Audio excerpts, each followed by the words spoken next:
Davos లో ముఖ్యమంత్రి చంద్రబాబు నాయుడుతో స్విట్జర్లాండ్ దేశ ప్రతినిధి బృందం భేటీ అయ్యింది.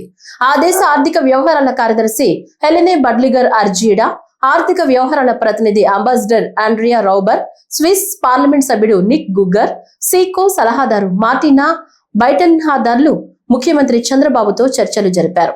ఏపీ, స్విట్జర్లాండ్ మధ్య వివిధ రంగాల్లో వాణిజ్య సంబంధాలు, ఏపీలో స్విస్ కంపెనీల ఆపరేషన్లు, కార్యకలాపాల విస్తరణ తదితర అంశాలపై సమావేశంలో చర్చించారు.